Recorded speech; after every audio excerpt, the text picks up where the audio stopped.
हम यहाँ पर अर्थशास्त्र के महत्वपूर्ण प्रश्नों टॉपिक्स का अध्ययन करेंगे। यहाँ पर सर्वप्रथम हम अध्ययन करना शुरुआत करते हैं गुणक से। गुणक किसे कहते हैं? गुणक किसे कहते हैं?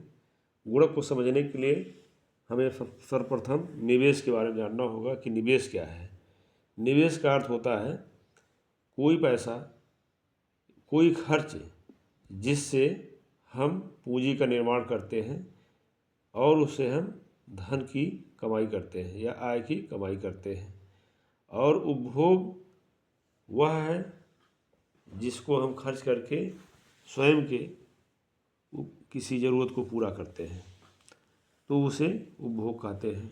अगर हम पैसा कमाने के लिए कोई खर्च करते हैं वह तो निवेश होगा, और अगर हम उसको अपनी आवश्यकता पूरा करने के लिए खर्च करेंगे तो वह उपभोग होगा। जैसे अगर हम अपनी ज़रूरत पूरा करने के लिए कार खरीदते हैं, कार से चलने के लिए, अगर कहीं जाने के लिए अगर हम कार खरीदते हैं तो वह क्योंकि अपने उपयोग के लिए खरीदे हैं इसलिए वह होगा उपभोग पर व्यय। लेकिन जब हम कोई कार टैक्सी के रूप में चलाने के लिए, दूसरे को ढोने के लिए करेंगे और उससे हम आय कमाएंगे, तो तब हम जो कार खरीदने पर व्यय करेंगे वह कहलाएगा निवेश। तो निवेश से आय की कमाई होती है। तो यहाँ पर निवेश गुणक है। निवेश गुणक क्या है? तो निवेश गुणक का मतलब यहाँ बताया गया है निवेश से जितना गुना आय बढ़ता है, क्योंकि निवेश करेंगे तो आय बढ़ेगा, लेकिन जितना गुना आय बढ़ता है, निवेश से जितना गुना आय बढ़ता है उसे गुणक कहते हैं। जैसे अगर हमने 10 रुपये खर्च करके, अगर हमने 10 रुपया खर्चा किया और या व्यय में निवेश में वृद्धि किया, तो उससे निवेश में वृद्धि किया, 10 रुपया की कमाई हुआ और हमने कितना खर्च किया था? मान लो हमने 5 रुपया खर्चा किया था। तो यहाँ पर 5 रुपये हमने खर्च करके निवेश में हमने वृद्धि किया 5 रुपये का, तो हमारे आय में कितना वृद्धि हुआ? 10 रुपये का। तो यह कितना गुना वृद्धि है? 2 गुना वृद्धि है आय में। तो आय में, निवेश से आय में जितना गुना वृद्धि होता है उसे हम कहते हैं निवेश गुणक। गुणक का मतलब यहाँ पर है गुणा है। तो ये प्रश्न हो गया। यहाँ पर इसके फार्मूले हैं गुणक का। गुणक का फार्मूला ये है, गुणक को के से दिखाते हैं।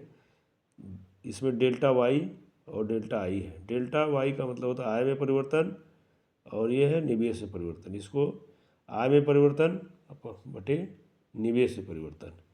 यह गुणक को हम दूसरी तरह भी प्राप्त कर सकते हैं, 1/1 माइनस MPC। MPC का मतलब होता है सीमांत उपभोग प्रवृत्ति होता है।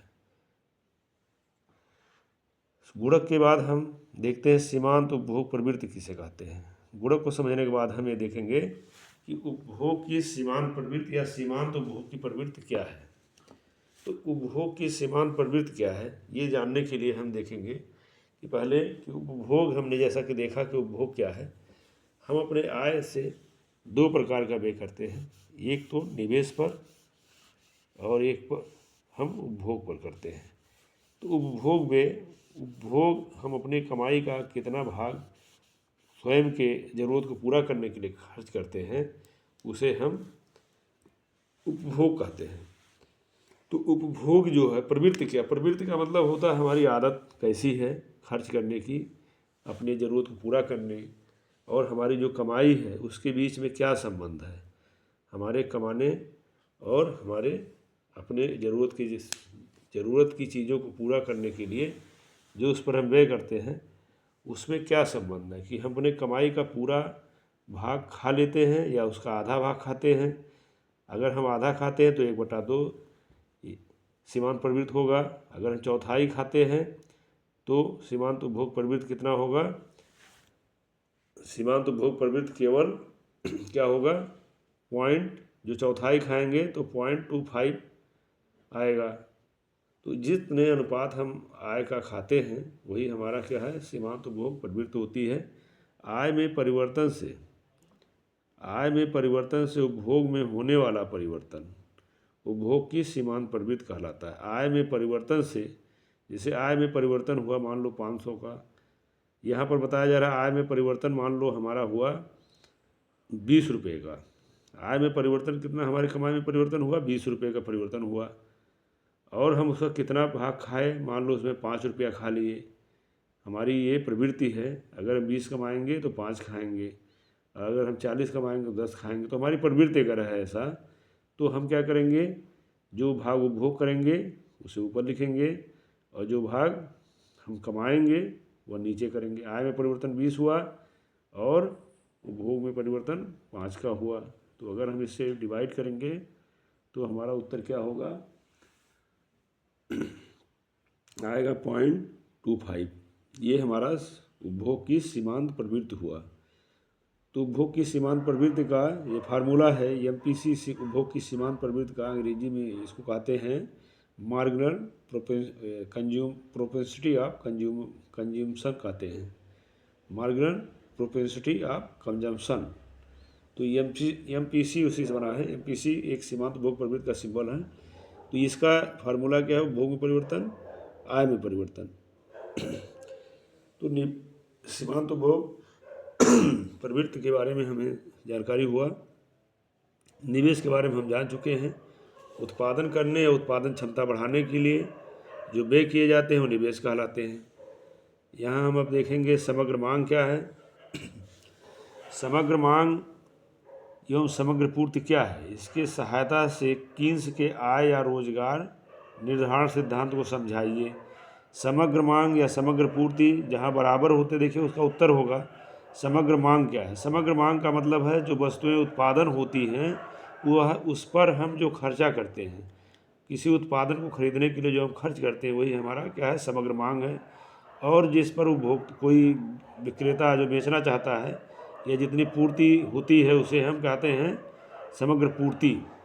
तो जहाँ दोनों समग्र मांग और समग्र पूर्ति जहाँ बराबर होती है वहीं पर रोजगार का निर्धारण होता है। तो समग्र मांग का आशय है, इसका समग्र मांग का आशय है देश में, समग्र मांग देश में वस्तुओं और सेवाओं साधनों की कुल मांग, जितने वस्तुओं या सेवाओं या साधनों की कोई जो खरीदारी होती है वही समग्र मांग है। समग्र मांग बराबर उपभोग पर व्यय प्लस निवेश पर व्यय तथा निर्यात या सरकारी व्यय को जोड़ करके प्राप्त किया जाता है। समग्र मांग क्या है, उपभोग पर व्यय, निवेश पर व्यय और निर्यात जो किया जाता है उसको जोड़ दिया जाता है, आयात जो किया जाता है उसे घटा दिया जाता है। तो समग्र मांग हो गया। समग्र पूर्ति क्या है, इसका आशय देश में उत्पादन का प्रत्याशित मात्रा है, कितना उत्पादन किया जाए एक प्रत्याशित मात्रा है, तो उसे हम समग्र पूर्ति कहते हैं। ये जो रेखा है ये यल आकार की एक पहले हम रेखा बनाएंगे, इसके जो बीचों बीच एक हमारा एक रेखा होगा, खींच देंगे 45 अंश का। और जैसे कि हम ये रेखा ऐसे बनाते हैं, एक ऐसे रेखा खींचेंगे, ये 45 अंश का है, इससे कोई मतलब नहीं। और यह जो है हम एक समग्र मांग की रेखा खींचेंगे। समग्र मांग की रेखा हमारी ये है। इसमें हम सी माने जो होता है निवेश, जो कंज्यूमशन माने उपभोग जोड़ दिए और निवेश जोड़ दिए। उपभोग सी से कंजम्पशन माने उपभोग, निवेश को जोड़ दिए।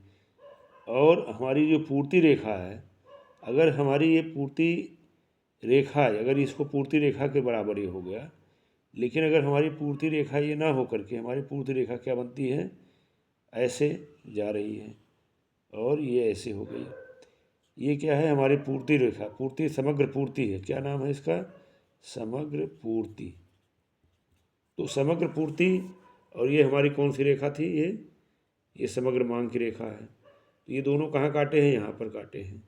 तो आप ऐसे पॉइंट करेंगे तो यानी कि यहाँ पर आय का निर्धारण होगा। एन पॉइंट मान लो यहाँ पर आ गया और ये जो है हमारे समग्र मांग और पूर्ति होगा। इधर क्या दिखाएंगे, समग्र मांग पूर्ति है, समग्र मांग और पूर्ति। ये जो है दोनों रेखाएं इस पॉइंट पर यहाँ पर काटे और इसके नीचे जो हम बिंदु खींचेंगे वह होगा यन, यानी ये रोजगार हो गया है। रोजगार नीचे क्या दर्शा रहे हैं, रोजगार या आय। तो इस प्रकार से कीन्स ने जो रोजगार का सिद्धांत दिया है उसका वर्णन हो गया। तो कीन्स के रोजगार सिद्धांत को यहाँ पर फिर से हम देखते हैं। कीन्स का रोजगार सिद्धांत क्या है? समग्र मांग और समग्र पूर्ति पर आधारित होता है। कीन्स के रोजगार की मांग, समग्र मांग समग्र पूर्ति जहाँ बराबर होते हैं उसे प्रभावी या इफेक्टिव मांग कहते हैं। जो रोजगार या निर्धारण का बिंदु होता है, जैसा कि इसमें बताया जा चुका है, जहाँ दोनों काटते हैं वो क्या है? इफेक्टिव डिमांड है, यानी कि प्रभावी मांग बनेगा जो आय और रोजगार को निर्धारित कर रहा है। समग्र मांग के बारे में बताया जा चुका है, जो देश में मांग उपभोग और निवेश के लिए होती है। समग्र पूर्ति जो उत्पादक उत्पादन का प्रत्याशा करता है, और जहाँ दोनों आपस में काटते हैं वहीं पर रोजगार का निर्धारण होता है। अभी आ गया कि बजट किसे कहते हैं।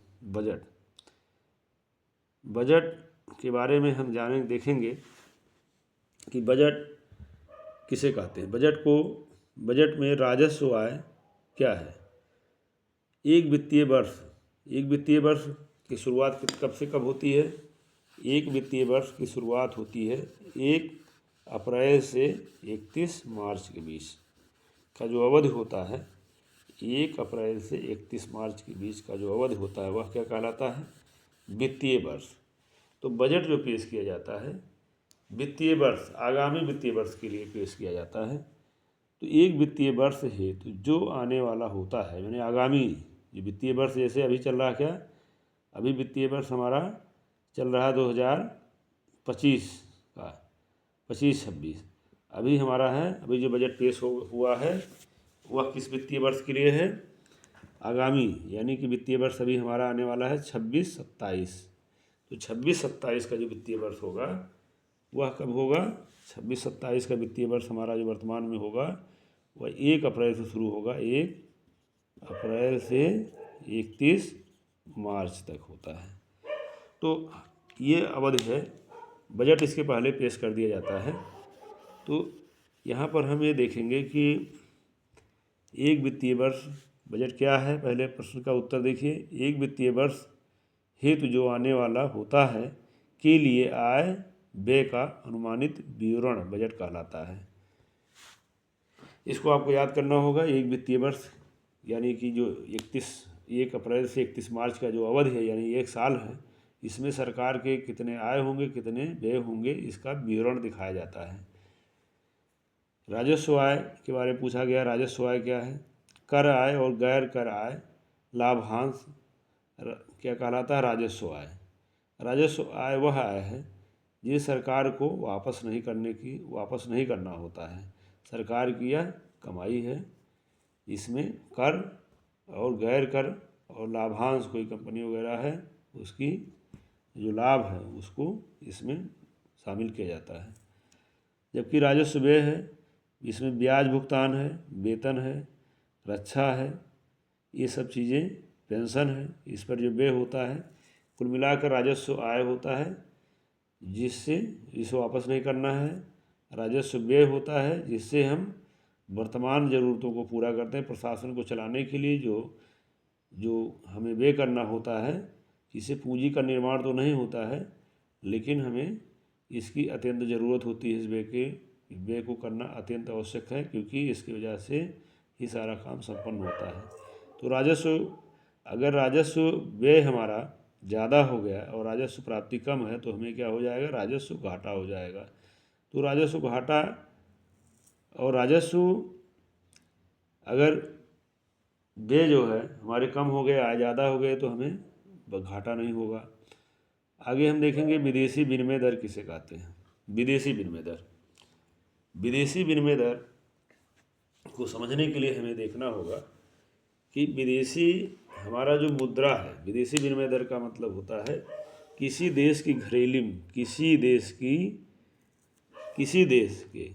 मुद्रा की कीमत अन्य देशों के मुद्रा के रूप में जो होती है।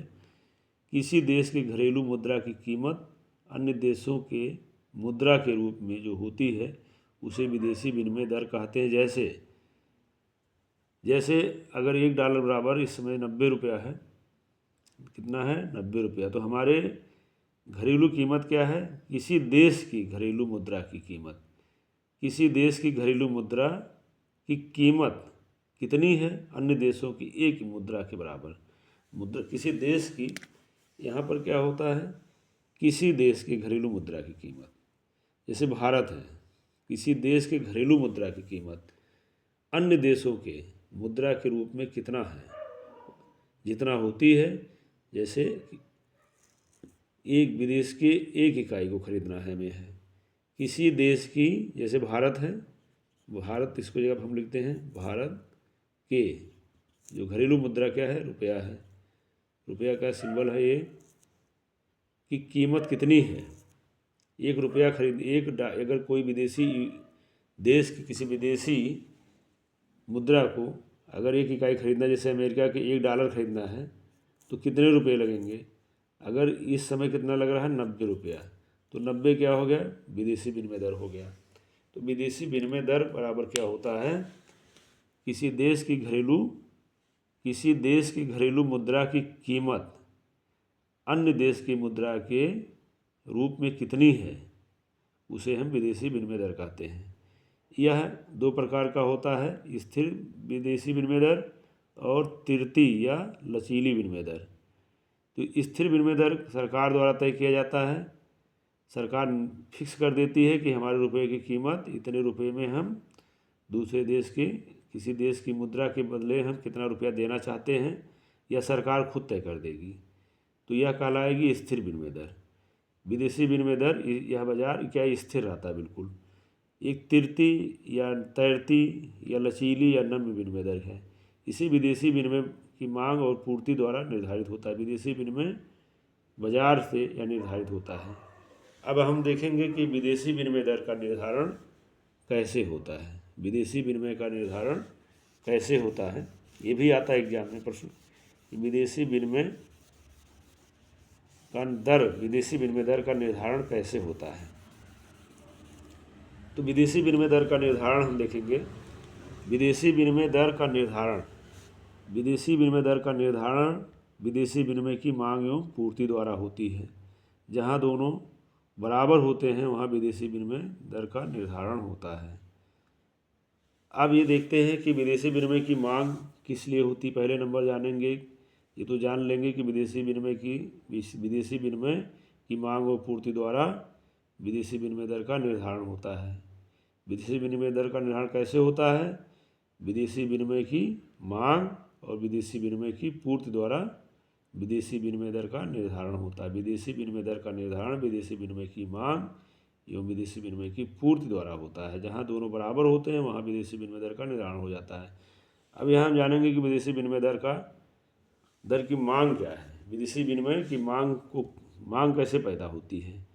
विदेशी विनिमय यानी कि विदेशी मुद्रा की मांग हम कैसे करते हैं, कैसे होती है, क्या है।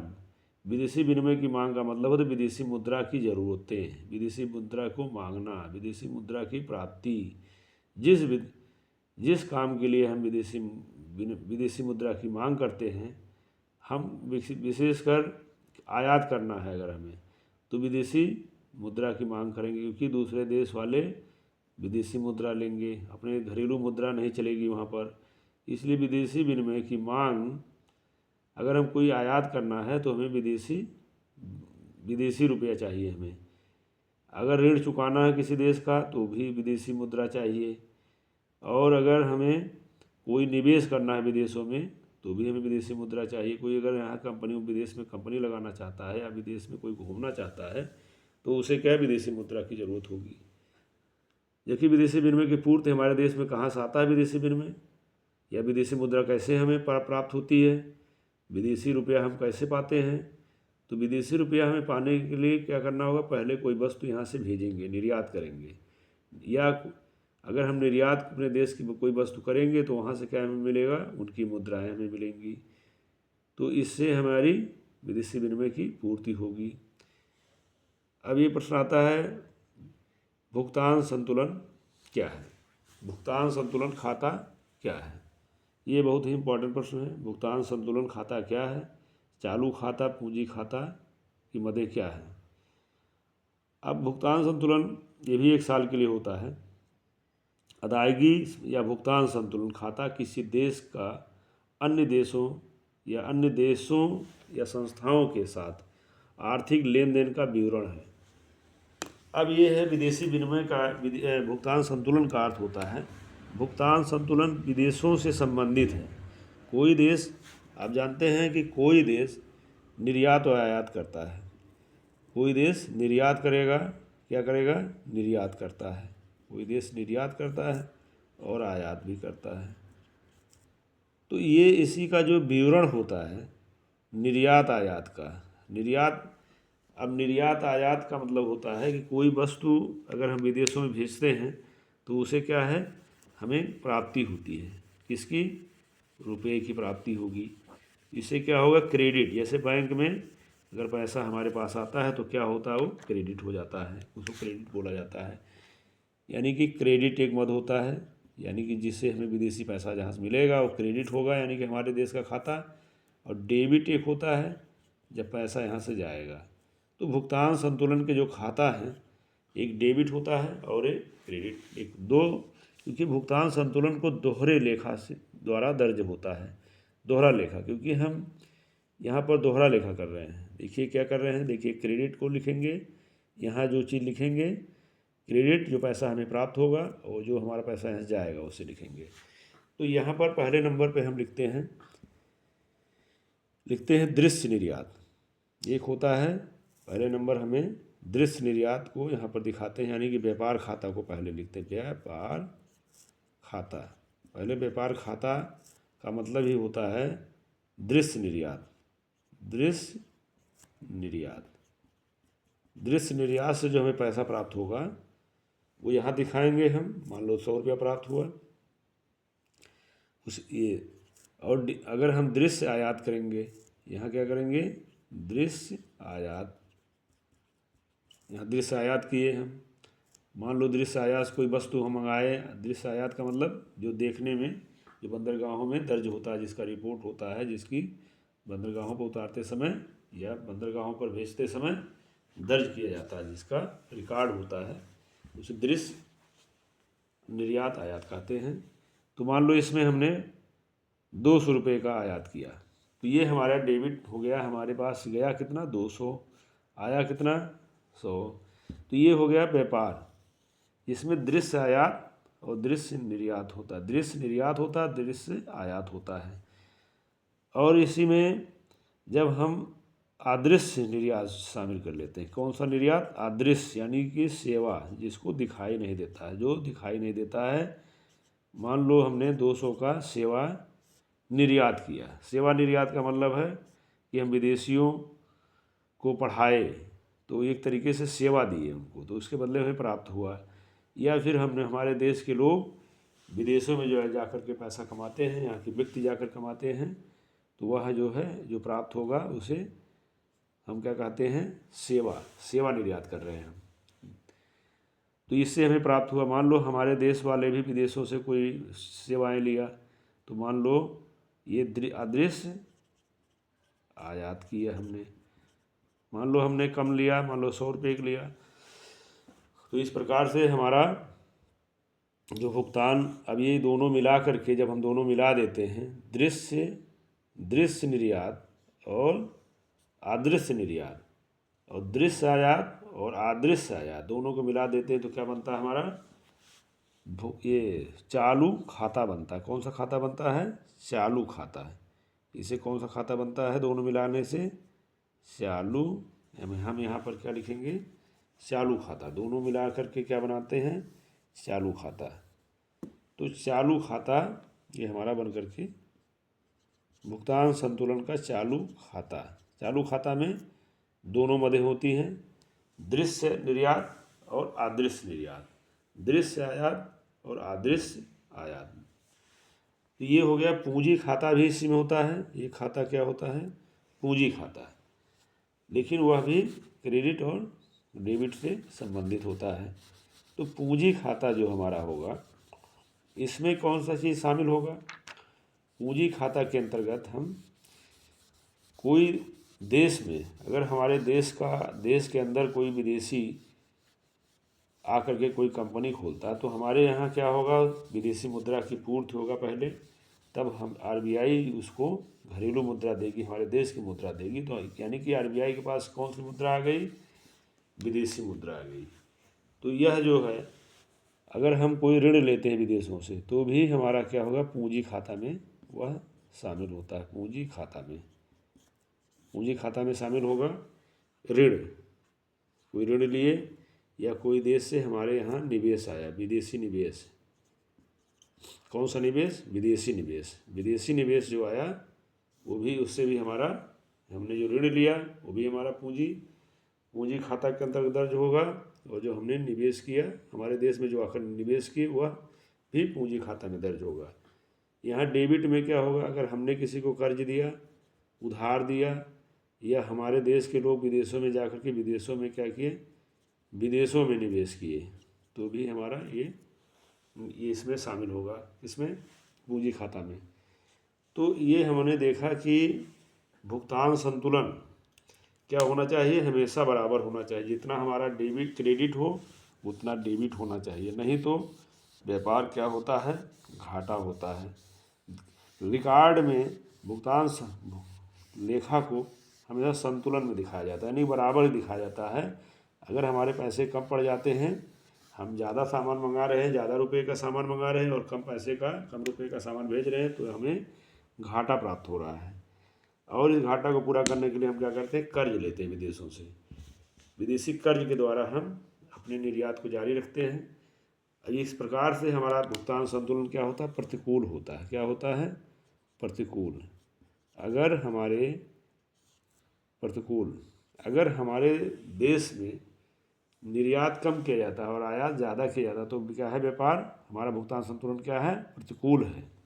प्रतिकूल भुगतान संतुलन को दूर करने के लिए हमें क्या करना होगा, निर्यात बढ़ाना होगा, आयात कम करना होगा। तो ये हम आयात कम करेंगे और निर्यात बढ़ाएंगे। आयात की जाने वाली चीज़ को घरेलू क्षेत्रों में बनाना होगा, देश में बनाना होगा। आयात की जाने वाले वस्तु को देश में बनाना। इससे क्या होगा, हमारा देश का जो क्रेडिट, जो हमारे देश के जो बाहर से सामान मंगाना है, कम हो जाएगा, क्योंकि हम निर्यात करेंगे ज़्यादा, आयात करेंगे कम। आयात कम करने के तरीका है कि हम विदेशों से सामान मंगाते अपने देश में पैदा करें, या फिर विदेशी कोई आयात हो रही उस पर हम यहाँ टैक्स लगा दें ताकि वह सामान हमारे देश के लिए महंगा हो जाए, हमारे देश के लोग उसे खरीदे ही नहीं। तो यहाँ पर हमने अर्थशास्त्र के इतने महत्वपूर्ण प्रश्नों का अध्ययन किया। आगे हम दूसरी वीडियो में अर्थशास्त्र के जो शेष अध्ययन के सामग्री है उसको हम पूरा करेंगे।